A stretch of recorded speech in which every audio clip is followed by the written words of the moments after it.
Hello everyone.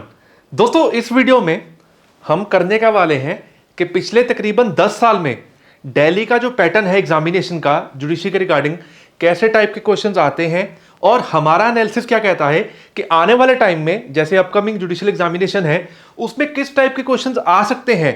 तो important area जानना बहुत जरूरी है और ये एक तरह का टेंटेटिव एरिया है जहां से आपको तकरीबन काफी क्वेश्चंस आएंगे as far as examination is concern.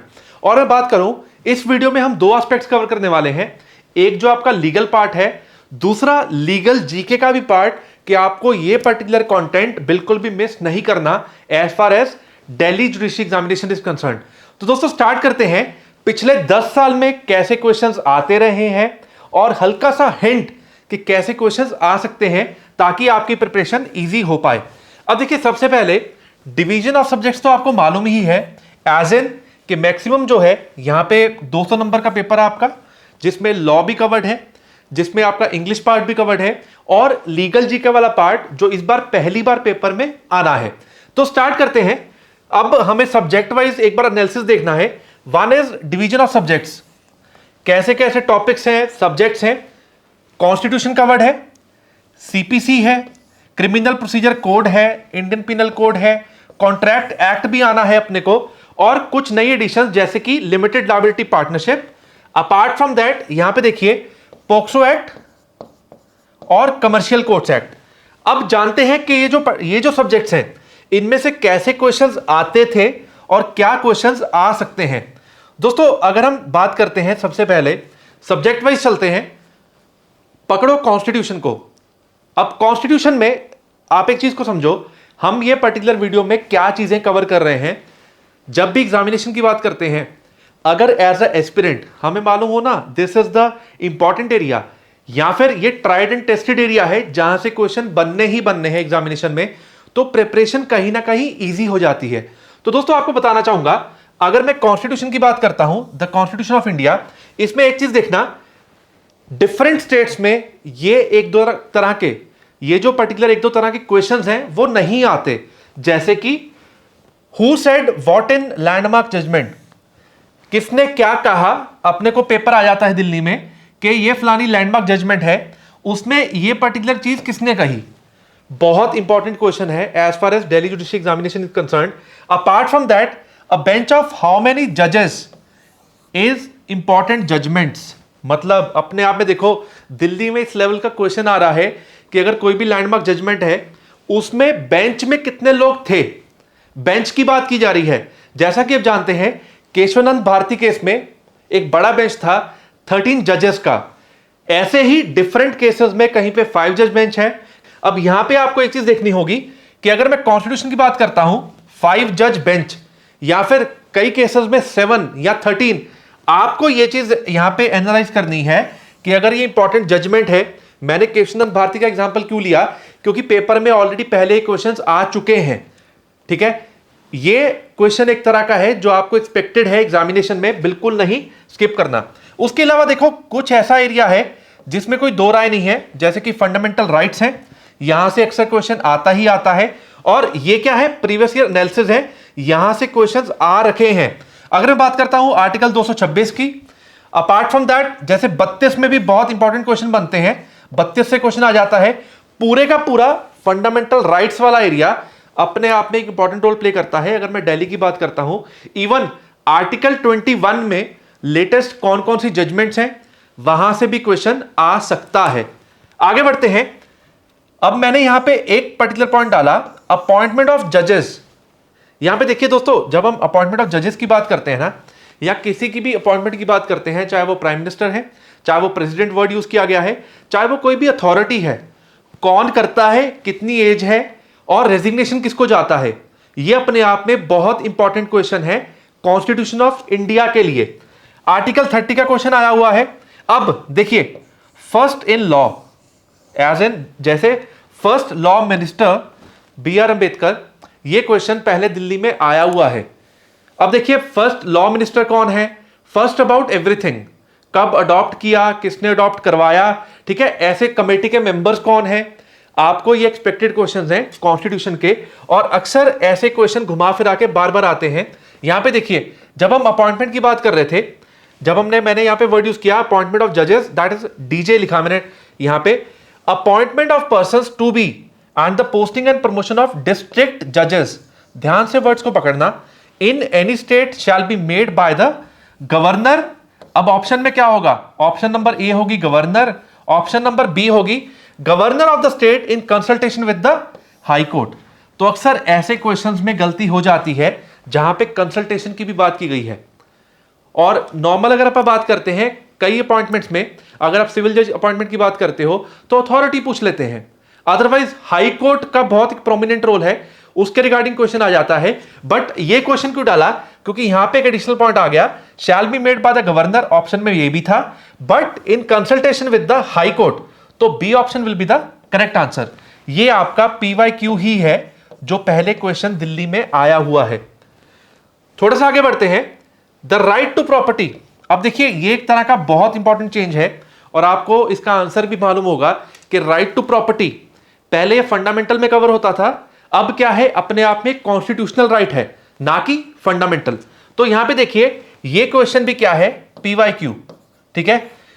There is no right to property, right to property is a fundamental right, right to property is a constitutional right but not a fundamental right.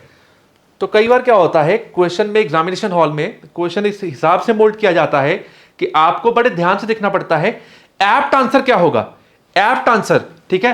तो यहां पे अपना C option बन गया। आगे बढ़ते हैं, the code of civil procedure. अब मैं कुछ लॉज की बात करूंगा। अगर आप एस्पिरेंट हैं, जानना चाहते हैं किस टाइप के क्वेश्चंस आते हैं दिल्ली में, हम एक बार एनालिसिस करते हैं ना कि इस टाइप के क्वेश्चन आते हैं और एक्सपेक्टेड एरिया क्या रह सकता है। अब ये देखिए CPC में अक्सर अगर हम प्लेस ऑफ सुइंग की बात करते हैं, ठीक है, यहां से आपको क्वेश्चन आता ही आता है। ऑर्डर नंबर 8 बहुत बार क्वेश्चन इसका देखा गया, ठीक है। डेफिनेशन क्लॉज, चाहे मैं अगर माइनर एक्ट्स की बात करूं या मैं CPC की बात करूं, अक्सर यहां से बहुत बार क्वेश्चन पुट किया जाता है। आपको डायरेक्टली कई बार डेफिनेशन सेक्शन भी पूछे गए। दोस्तों अक्सर क्या होता है, जैसे दिल्ली का हम एग्जामिनेशन की बात करते हैं कि हम लग जाते हैं कि डिफिकल्ट पार्ट आएगा, बट ये प्रिपरेशन है, आपको कैलकुलेशन करनी होगी कि अगर कोई भी इजी क्वेश्चन आता है वो तो बिल्कुल भी गलत नहीं होना चाहिए। होता क्या है, हम यहां पे देखिए दिल्ली में क्या है, कुछ कॉम्बिनेशन चलता है, कुछ पार्ट प्री का plus mains that is factual based understanding question आते हैं, बट हमारा सारा फोकस इस पे लग जाता है जो डायरेक्ट क्वेश्चंस हैं वो फिर गलत नहीं होने चाहिए। तो कुछ ना कुछ एरिया ऐसा भी है जहां से आपको डायरेक्ट क्वेश्चंस भी आएंगे, सेक्शन नंबर भी आएंगे, इलस्ट्रेशंस भी कवर की जाएंगी। तो ये आपका जो एरिया है बिल्कुल भी गलत नहीं होना चाहिए। आगे बढ़ते हैं, रेस जुडिकाटा जैसा कि आप जानते हैं एक बहुत इंपॉर्टेंट है और ये पहले भी पेपर में आ चुका है बहुत बार। अगर मैं प्लेस ऑफ सुइंग की बात करता हूं, जुरिसडिक्शन ऑफ कोर्ट्स, यहां से हेडिंग जैसे कि सेक्शन 17 की हेडिंग पुट कर ली, ठीक है। यहां पे ये बहुत इंपॉर्टेंट एरिया है क्योंकि आइडेंटिफाइड है, पहले भी बहुत बार क्वेश्चन आ चुके हैं, अब भी आ सकता है कि आपको जुरिसडिक्शन ऑफ कोर्ट मालूम होना चाहिए। और इन सब एरिया में से मैं CPC का अक्सर बताता हूं कि देखिए अगर CPC में आपको जानना है कि मेजर एरिया कहां से आ सकता है, कहीं ना कहीं सेक्शन नंबर 1 से लेके 25 तक ये बहुत इंपॉर्टेंट एरिया है, और ऑर्डर नंबर 1 टू लेके 10 तक ये भी अपने आप में बहुत ज्यादा इंपॉर्टेंट एरिया है जहां से कई क्वेश्चंस पुट किए जाते हैं। तो ये आपको बार बार रेपिटेटिव रिवीजन मोड पे होना चाहिए कि अगर क्वेश्चन आए फटक दे के आपका क्वेश्चन का आंसर सही होना चाहिए। कंस्ट्रक्टिव आरजे, ठीक है, वही रेस जुडिकाटा का पार्ट। देन अच्छा ये देखिए टाइम ऑब्लिक डेज, कितना टाइम है, कितने दिन मिले, इसका बेस्ट तरीका ये है जस्ट फॉर्म अ चार्ट। एक बार मेहनत करके चार्ट बना लीजिए, क्योंकि अक्सर 1 से 2 क्वेश्चन यहां पे नॉर्मली आते हैं और कई बार 30 डेज, 60 डेज, 90 डेज, ये कंफ्यूजन पेपर में क्रिएट हो जाती है। तो अगर हमें पहले ही मालूम है कि अपने को 1 या 2 क्वेश्चन आ सकते हैं टाइम के रिगार्डिंग, डेज के रिगार्डिंग, हमारा ये एरिया करेक्ट होना चाहिए। बेस्ट पार्ट क्या है, उसका एक चार्ट जनरेट कीजिए कि ये एरिया है इस पर्टिकुलर चीज के लिए। अगर रिटन स्टेटमेंट की बात करते हैं 30 दिन, ठीक है, कई जगह ज्यादातर क्या है आपके CPC में आपको 30 दिन मिलेंगे, बट ये आंसर एप्ट नहीं है कि 30 ही आंसर नहीं होगा। It could be a lacuna कि आपको क्वेश्चन ही वो पिट किया गया जहां पे एक्स्ट्राऑर्डिनरी सर्कमस्टेंसेस में आपको 60 दिन का अलाउ किया गया। या 90 दिन का भी अलाउ किया गया। क्वेश्चन को ध्यान से पढ़ना, अकॉर्डिंगली टाइम पीरियड के लिए आप उस चीज को मार्क करना, राइट। आगे बढ़ते हैं। कैविएट के रिगार्डिंग अक्सर क्वेश्चन देखा गया है, ठीक है। ऑर्डर नंबर अगर मैं 12 की बात करता हूं, देखिए रूल 6 बहुत इंपॉर्टेंट है, जहां से डिफरेंट स्टेट्स में, मैं सिर्फ दिल्ली की ही बात नहीं कर रहा, डिफरेंट स्टेट्स में यहां से क्वेश्चन का हेडिंग दिखा गया, समरी का ये जो, अच्छा आप एक चीज देखिए, ऑर्डर नंबर 27 से स्टार्ट हो जाइए, 27 से लेकर 37 तक, यहां से अक्सर बहुत ज्यादा आपको क्वेश्चंस मिल जाएंगे पेपर में। मैं सिर्फ दिल्ली की बात नहीं कर रहा, हर जगह देखा गया ये चीज, ऑर्डर नंबर 1 से 10, 27 से 37। तो भैया अगर अपने को मालूम है कि यार ये पर्टिकुलर एरिया जहां से ज्यादा क्वेश्चंस आते हैं, तो हमारा पहला फोकस वो होना चाहिए, ये नहीं कि बाकी एरिया नहीं करना, सबका सब करना है। बट एक होता है ना कि बार बार रेपिटेटिव मोड पे कि अगर क्वेश्चन आया हमारा गलत नहीं होना चाहिए, this is also identified area. उसके अलावा, ठीक है, गार्निशी ऑर्डर के रिगार्डिंग ये रिपीटेड क्वेश्चन है। इफेक्ट ऑफ कंपाउंडिंग, ठीक है, डिफरेंट टाइप ऑफ क्वेश्चंस, ये बेसिकली क्रिमिनल प्रोसीजर कोड का है, यहां पे लिखा गया, ठीक है। अब क्रिमिनल प्रोसीजर कोड मैं आपको बताता हूं, आईपीसी में से अक्सर डायरेक्ट क्वेश्चन देखे गए हैं, बट एक दो subjects, that is criminal procedure code plus code of civil procedure, CPC, ये बन जाते हैं एक तरह के जहां से आपको नॉर्मली फैक्ट बेस्ड क्वेश्चंस आएंगे, ठीक है। और दोस्तों मैं एक और चीज बता देता हूं, कई बार ये चीज मैंने पहले भी रिपीट की है, फैक्ट बेस्ड क्वेश्चन में क्या होता है, सिर्फ ये भी हो सकता है कि वो एक सेक्शन या एक प्रोविजन को ना टच करें, ठीक है। आपको ऑप्शन नंबर ए किसी सेक्शन में से पूछी जाएगी, ऑप्शन नंबर बी किसी और सेक्शन में से, ऑप्शन नंबर सी किसी और सेक्शन में, डी बोलता है ऑल द अबव। तो मतलब क्या, अगर हम बात करें, ये जो सब्जेक्ट्स हैं हमें थोड़ा सा अंडरस्टैंडिंग बेसिस से पढ़ना होगा, बिकॉज यहां से बहुत बार क्वेश्चन ये आता है, which of the following is correct और which of the following is incorrect. तो वो जानना चाहते हैं कि हमने डिफरेंट प्रोविजंस आपके आगे रख दी, इनमें से करेक्ट कौन सा है या इनकरेक्ट कौन सा है, तो आपको सब्जेक्ट का जिस्ट मालूम होना चाहिए, ठीक है। तो अगर मैं बोलूं कि इस सब्जेक्ट के लिए, इस पेपर के लिए, दिल्ली के पेपर के लिए सबसे जो इंपॉर्टेंट एरिया जहां से फैक्ट बेस्ड क्वेश्चन और वो विन विन सिचुएशन बना सकता है कि पेपर निकल जाएगा, these are the two important subjects. Because IPC में से या छोटे सब्जेक्ट्स में से आपको अक्सर डायरेक्ट क्वेश्चन मिल जाएंगे, बट यहां से बनेंगे फैक्ट बेस्ड क्वेश्चंस, ठीक है। इसका ध्यान रखिए। अब मैंने यहां पे कुछ क्वेश्चंस निकाले, जैसे कि मेंटेनेंस का अक्सर क्वेश्चन देखा गया है और प्रीवियस ईयर में भी आया, ठीक है। सेक्शन 155, अब यहां पे सिर्फ मैं 155 की बात नहीं करूंगा, अगर मैं फैक्चुअल क्वेश्चन की बात कर रहा हूं ना, आप लगा के चलो, आपको 154 से लेके तकरीबन 173 तक बहुत अच्छी अंडरस्टैंडिंग होनी चाहिए। एज एन इस एरिया को मेंस पॉइंट ऑफ व्यू से आप जरूर पढ़ें, क्योंकि यहां से डिफरेंट प्रोविजंस में से आपको क्वेश्चन पुट किया जा सकता है, और वो भी कोर अंडरस्टैंडिंग वाला। तो ये एरिया तो बिल्कुल भी स्किप नहीं किया जा सकता। अगर मैं बोलूं चार्जेस का बेरक बेस्ड क्वेश्चन आ जाता है। अगर मैं बोलूं डिफरेंट टाइप्स ऑफ, जब हम ट्रायल की बात करते हैं वहां पे भी बेरक लैंग्वेज से क्वेश्चन आ जाता है। बट इन्वेस्टिगेशन जो एरिया है ना, यहां से बनते हैं बहुत इंपॉर्टेंट फैक्चुअल क्वेश्चंस। तो ये एरिया आपको मेंस पॉइंट ऑफ व्यू से भी रीड करना है अपने एंड पे, ठीक है। बेल का क्वेश्चन अक्सर देखा गया, ठीक है। तो यहां पे अभी बात करूं 2021 में इसकी जो गाइडलाइन आई थी, ठीक है, जब हम बात करते हैं 438 की, ठीक है, तो उसको आप ध्यान से पढ़िए। ये एक इंपॉर्टेंट एरिया एक रोल प्ले करेगा, ठीक है। स्टेट ऑफ बिहार का था। चार्ज फ्रेमिंग में से क्वेश्चन आता है, withdrawal of complaint in summon cases. देखिए ट्रायल भी ना, पहले जो ट्रायल वाला पार्ट था सिविल जज एग्जामिनेशन में, या अगर आप लोअर जुडिशरी की बात करते हैं, वहां पे कम क्वेश्चंस आते थे। अगर मैं पिछला ट्रेंड देखूं तो अब ट्रायल में से भी इंपॉर्टेंट क्वेश्चंस आने स्टार्ट हो चुके हैं। दैट मीन्स इन्वेस्टिगेशन भी करना है, इंक्वायरी वाला एरिया भी ध्यान से पढ़ना है। ट्रायल के आपको हाँ ये लगा सकते हैं, कहीं ना कहीं डायरेक्ट क्वेश्चंस आते हैं ट्रायल में से, तो आप उस वे से एक बार उसको गो थ्रू कर लेना पक्का, ठीक है। Limitation period criminal procedure code में ये भी देखिए प्रीवियस ईयर क्वेश्चन आया है सीआरपीसी के लिमिटेशन वाले पार्ट में से।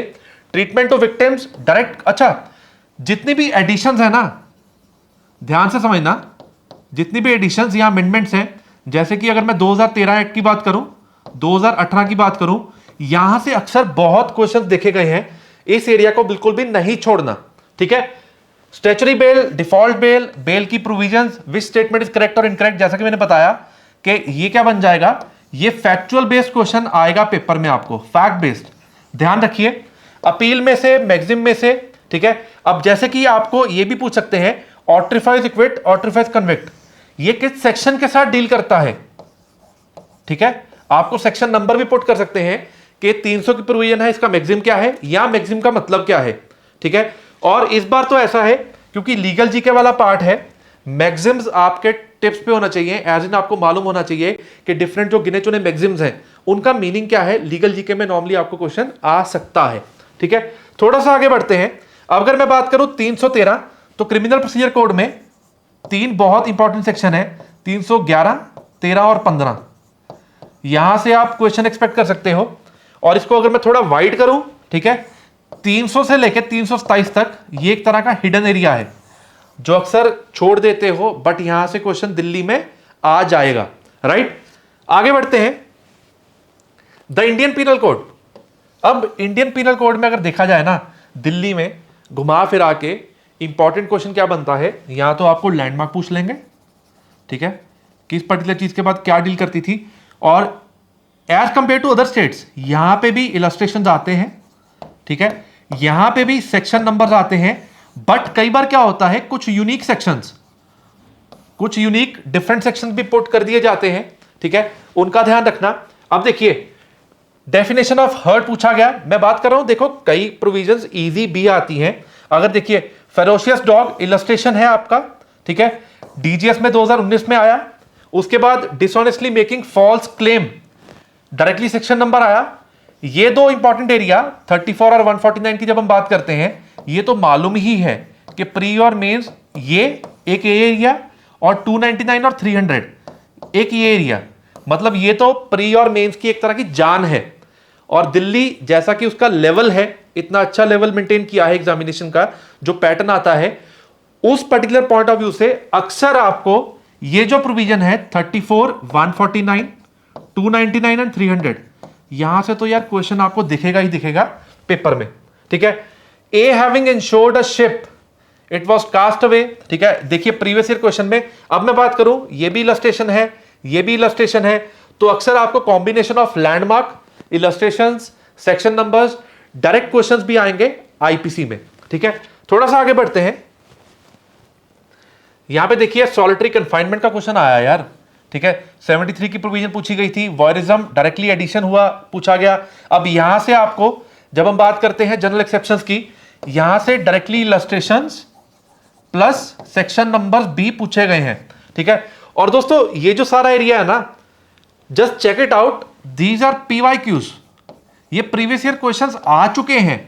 दैट मींस अगर मैं बोलूं कि बहुत डिफिकल्ट है, हल्का सा प्रोपोर्शन डिफिकल्ट होता है किसी भी एग्जामिनेशन का, बट अगर आप ध्यान से तैयारी करोगे ना, आपको वही चीजें बहुत आसान लगेंगी, ठीक है। यहां पे देखिए डिसलॉजिंग अ टूथ, मतलब इन्होंने क्या किया, आपको डायरेक्टली हर्ट या ग्रीवियस हर्ट का प्रोविजन नहीं पूछा, उन्होंने यह पूछ लिया कि ये कहां पे फॉल करेगा, ठीक है।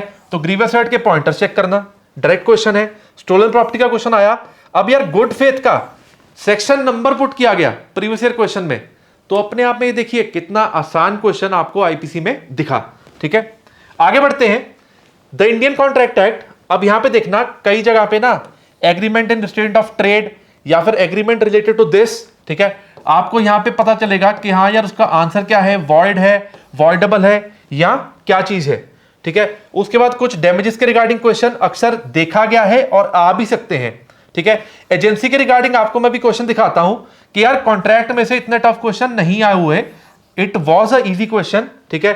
गारंटी के रिगार्डिंग क्वेश्चन आ जाता है। अब coercion, undue influence, fraud, misrepresentation, mistake, यहां से भी क्वेश्चन जो इनिशियल स्टार्टिंग वाला एरिया है ना, आपको अक्सर कॉन्ट्रैक्ट का दिख जाएगा। और हां, लैंडमार्क आर इक्वली इंपॉर्टेंट कि ये पर्टिकुलर प्रोविजन किस में सेटल हुई, कौन सा केस लॉ था। तो कॉन्ट्रैक्ट एक्ट में अक्सर ऐसे क्वेश्चन दिखे हैं और आएंगे, इस बार भी आएंगे, ठीक है। एग्रीमेंट विदाउट कंसिडरेशन यहां पे बात की गई है। अगर हम 2D या 25 की बात करते हैं, अब ये पीवाईक्यू है, ठीक है। पीवाईक्यू का लेवल देखो यार, ये इजी क्वेश्चन था।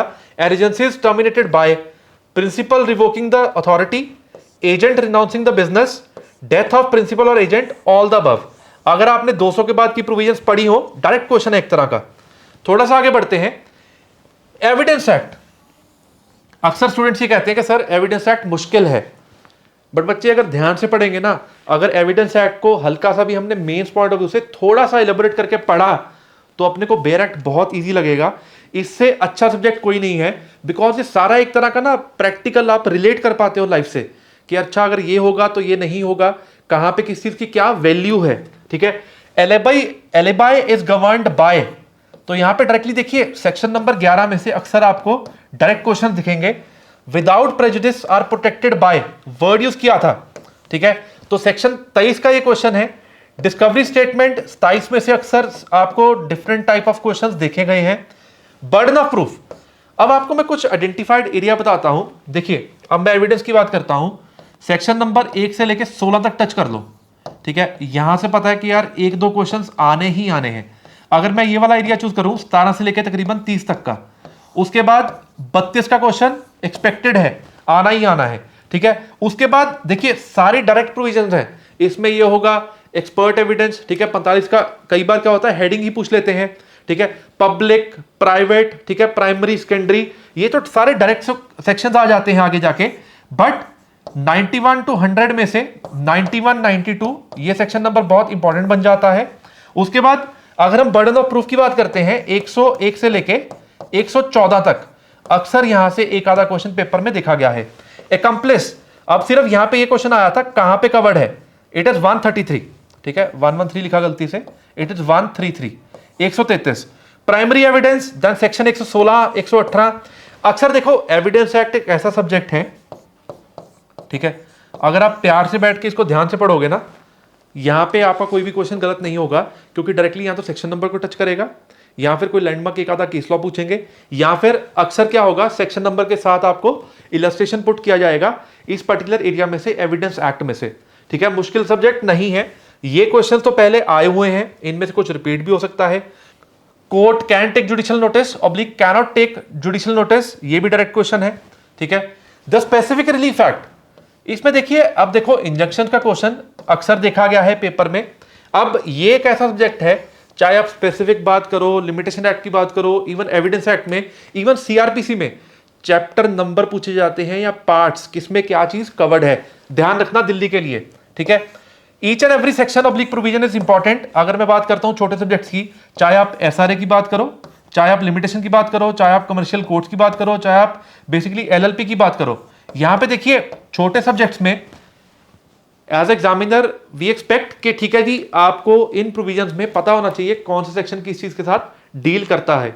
बट हाँ, जब आप एक बार, दो बार, तीन बार सब्जेक्ट को पढ़ते हैं, आइडेंटिफाई कर पाओगे कौन सा इंपॉर्टेंट एरिया है और कौन से क्वेश्चंस या सेक्शन नंबर डायरेक्टली पुट हो सकते हैं। आगे बढ़ते हैं। अब दोस्तों एक चीज का ध्यान रखना, मैंने पहले लॉ की बात की, एक प्रपोर्शन है, इसमें लैंग्वेज भी आएगा, इंग्लिश एक इंपॉर्टेंट रोल प्ले करेगा आपका दिल्ली के पेपर के लिए। और लीगल जीके का कुछ थोड़ा सा मैं ऐसा बताऊंगा, अभी हम करने भी वाले हैं कि इसमें क्या क्या चीजें कवर होंगी। ध्यान रखना इस बार थोड़ा टफ पेपर नहीं होगा, व्हाट आई एक्सपेक्ट। ठीक है, टफ इन द सेंस कि टफ कुछ भी नहीं होता वैसे तो, बट टफ ये चीज है कि अगर बोलेंगे ना कि बहुत इन डेप्थ चीजें पूछेंगे, आपको डायरेक्ट क्वेश्चंस भी मिलेंगे बहुत ज्यादा लीगल जीके में। तो प्रपोर्शन बना के चलना।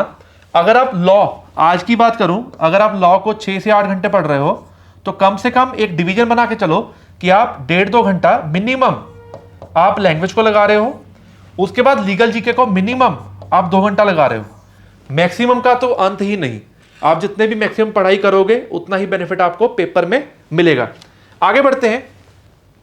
बताना चाहूंगा स्टडीज की तरफ से we are starting with a test series for legal GK. मतलब बच्चों की ये रिक्वायरमेंट थी, स्टूडेंट्स की, एस्पिरेंट्स की, कि सर लीगल जीके की प्रैक्टिस कैसे की जाए। We are coming up with a test series. आप डिस्क्रिप्शन बॉक्स में टेलीग्राम का लिंक दिया हुआ है, वो ज्वाइन कर लीजिए और स्टडीज का ऐप डाउनलोड कर लीजिए। जब भी ये टेस्ट सीरीज स्टार्ट होगी आने वाले 3 या 4 दिन में आपको इसका अपडेट मिलेगा। ठीक है, आगे बढ़ते हैं। द लिमिटेशन एक्ट, देखो सेक्शन 5 का डायरेक्टली ये आ गया क्वेश्चन कि it applies to what, as in के सेक्शन 5 किसकी चीज को अप्लाई करता है। पीरियड ऑफ लिमिटेशन के डायरेक्ट क्वेश्चन आए हैं। ठीक है, what section deals with what. ठीक है, 14 का डायरेक्ट क्वेश्चन देखा गया। मतलब कहने का मतलब ये एक तरह का एनालिसिस से क्या फायदा हुआ अपने को, अब ये देखो सेक्शन नंबर अगर पुट कर रहे हैं, दैट मीन्स छोटा सा एक्ट है, चाहे वो लिमिटेशन है चाहे वो एसआरए है, अगर आपको डायरेक्ट क्वेश्चंस दिखे हैं तो वो तो अक्सर गलत नहीं होने चाहिए बिल्कुल भी। ठीक है, थोड़ा सा आगे बढ़ते हैं। सेक्शन 9 का क्वेश्चन आया, 18 का डायरेक्ट क्वेश्चन आया, पार्ट्स ऑफ सेक्शन 12, हाँ इसमें तो डायरेक्टली ये भी आ जाता है कि 12(2) या 12(3) में क्या चीज कवर्ड है, तो इसकी लैंग्वेज का ध्यान रखना।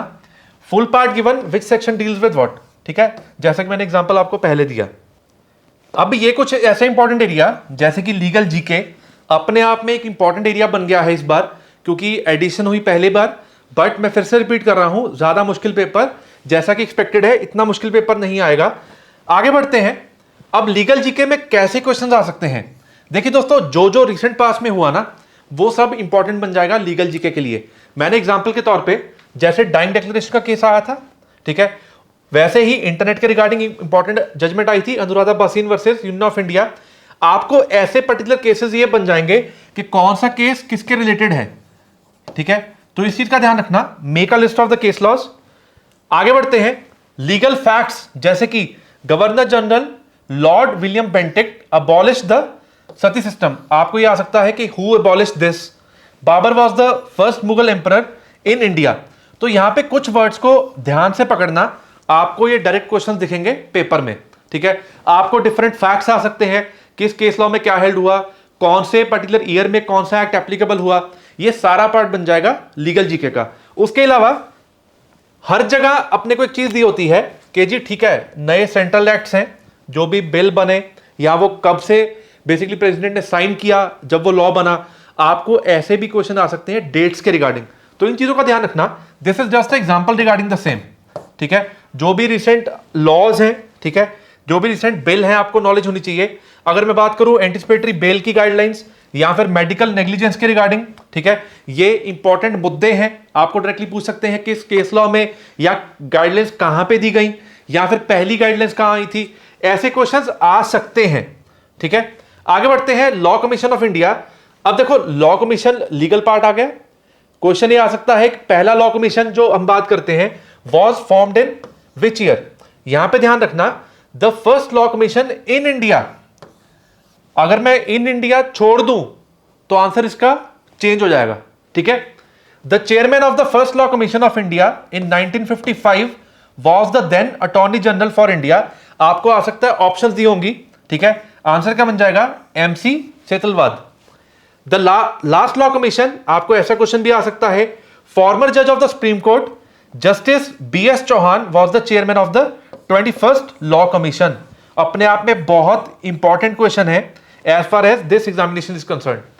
उसके अलावा कुछ ऐसे important laws, code of wages act, ठीक है, companies act, Hindu succession, arms act, different laws के रिगार्डिंग आपको ईयर्स का भी नॉलेज होना चाहिए, ठीक है, क्योंकि अक्सर ये आ जाता है कि अमेंडमेंट कब हुई, एक्ट कब आया। तो बार बार मैं रिपीट कर रहा हूं कि लीगल जीके में इस टाइप के क्वेश्चंस आ सकते हैं, ठीक है। थोड़ा सा आगे बढ़ते हैं। लीगल मैक्सिम्स, मैंने पहले बात की, आपको मैंने क्रिमिनल प्रोसीजर कोड में भी बोला था कि देखो इस बार क्या है, जैसे कि क्लैट के पेपर में आता है ना मैक्सिम्स का पार्ट, ठीक है, यू कैन एक्सपेक्ट कि आपको 2-3 क्वेश्चंस यहां पे इस एरिया में कवर किए जा सकते हैं मिनिमम, ठीक है। तो उस हिसाब से इसका बेस्ट तरीका क्या है, just make a list of it. एक बार लिस्ट बनाओ, उसको बार बार रिपीट करते रहो, आपका क्वेश्चन कवर हो जाएगा। आपसे मीनिंग पूछा जाएगा कि इस मैक्सिम का मीनिंग क्या है, राइट। आगे बढ़ते हैं। इंटरनेशनल कन्वेंशंस, देखो अब इस चीज को मैं बताता हूं, कुछ ना ब्लैक एरिया है, जैसे कि अगर मैं कन्वेंशंस की बात करूं, ठीक है, कन्वेंशंस के अलावा अगर मैं इंटरनेशनल ऑर्गेनाइजेशंस की बात करूं, ठीक है, अगर मैं इस बार के लिए फॉर सेफर साइड अगर मैं करंट जीके की बात करूं, करंट अफेयर्स की, तो आपको यह भी कवर करना है आने वाले एग्जामिनेशन के लिए, क्योंकि हमें यह एक्सपेक्टेड है कि अगर कोई करंट का क्वेश्चन पूछ लिया जाए, वो कुछ ऐसी होता है कि अपडेट लॉ के रिगार्डिंग भी उसको टच करता हो, कोई आर्टिकल के साथ रिलेटेड है, तो आपको करंट भी उस हिसाब से प्रिपेयर करना है। कहां पे कोई अपॉइंटमेंट हुई, कहां पे कुछ चेंजेस हुए, इलेक्शंस हुए, आपको उसके रिगार्डिंग अपडेट होना चाहिए, क्योंकि डायरेक्ट क्वेश्चन लीगल जीके में कवर किया जा सकता है। अब मैंने एग्जांपल के तौर पे, अगर आप पूछोगे कि सर ऑर्गेनाइजेशंस में क्या क्या चीजें आ सकती हैं, ध्यान से पढ़िए। ऑर्गेनाइजेशन का नाम इंपॉर्टेंट रहेगा, उसके हेडक्वार्टर्स इंपॉर्टेंट रहेंगे, और इस्टेब्लिशमेंट ईयर, ठीक है, this is just a rough list. तो जितनी भी इंटरनेशनल ऑर्गेनाइजेशंस हैं, ठीक है, अगर मैं डायरेक्टली बोलूं लीगल जीके में सीधा सीधा इंटरनेशनल कोर्ट ऑफ जस्टिस से क्वेश्चन आना बनता ही है, ठीक है। अपार्ट फ्रॉम दैट आपको मालूम होना चाहिए कि हाई कोर्ट्स में कौन से हाई कोर्ट में कौन चीफ जस्टिस है, ठीक है, सुप्रीम कोर्ट में कौन कौन जस्टिस हैं, ठीक है। आपको ये सारी डिटेल्स मालूम होनी चाहिए, ये सारे क्वेश्चन बन जाएंगे लीगल जीके में। तो दोस्तों ये सारी इंफॉर्मेशन आपके लिए इंपॉर्टेंट है, ये सारे का सारा 10 ईयर एनालिसिस है। अब ये वाले सब्जेक्ट्स या फिर नया वाला जो है, अगर एलएलपी की बात करूं, पॉक्सो या कोर्ट्स एक्ट, ये तो बहुत छोटे छोटे सब्जेक्ट्स हैं, इनमें डायरेक्ट क्वेश्चंस आ सकते हैं, ठीक है। आपको करेक्ट या इनकरेक्ट ऑप्शन भी आ सकती है। छोटे एक्ट हैं, इतने टफ क्वेश्चंस एज एक्सपेक्टेड इस बार नहीं आएंगे। तो आप बेयर एक्ट को बार बार रिपीट करते रहिए, ठीक है, तो आपको ऐसे क्वेश्चन आ सकते हैं। हाँ बिल्कुल, अगर मैं बात करूं एलएलपी या पॉक्सो में, आपको यहां पे कोई ना कोई लैंडमार्क पूछ सकते हैं कि इसमें क्या चीज हेल्ड हुई। तो दोस्तों अपनी प्रिपरेशन के लिए लगे रहिए। दिल्ली की मैं बात करूंगा, as compare to other states थोड़ा सा मेरिट हाई भी जाएगा और कंपटीशन भी होगा, राइट। तो हमें इसको एज अ पॉजिटिव अप्रोच लेके चलना है। यहां पे क्या लिखा है, a smooth sea never made a skilled sailor. That means जैसा हवा का या पानी का बहाव है, अगर वो मुश्किल है तो आप चलना भी या उड़ना भी उस हिसाब से सीख जाओगे, ठीक है। तो अब ध्यान रखिए, अगर पेपर टफ है या लाइफ में कुछ भी ऐसे सर्कमस्टांसेस टफ हैं, obviously you will turn out to be a good sailor. As an मतलब एक तरह का मैंने यहां पे यूज किया कि हमें एक्सपर्ट बना रही हैं ये सब जो सिचुएशन है। प्रिपरेशन चालू रखिए, चीजों पढ़ते रहिए, रिवीजन चालू रखिए, करते रहिए। ऑब्वियसली अगर आप मेहनत करते रहेंगे तो एग्जामिनेशन जल्दी क्रैक कर पाएंगे। दोस्तों अगर आप नए व्यूअर हैं इस चैनल पे, चैनल को सब्सक्राइब कर लीजिए, साथ ही में बेल आइकन क्लिक कर दीजिए। हम ऐसे और वीडियोस पोस्ट करते रहेंगे आपकी प्रिपरेशन में जो हेल्प करेगा। और अगर आप बेल आइकन क्लिक करेंगे, जब भी वीडियो पोस्ट होगा आपको साथ ही नोटिफिकेशन मिल पाएगा। Thanks a lot for watching this video. All the best for upcoming examination. Thanks a lot.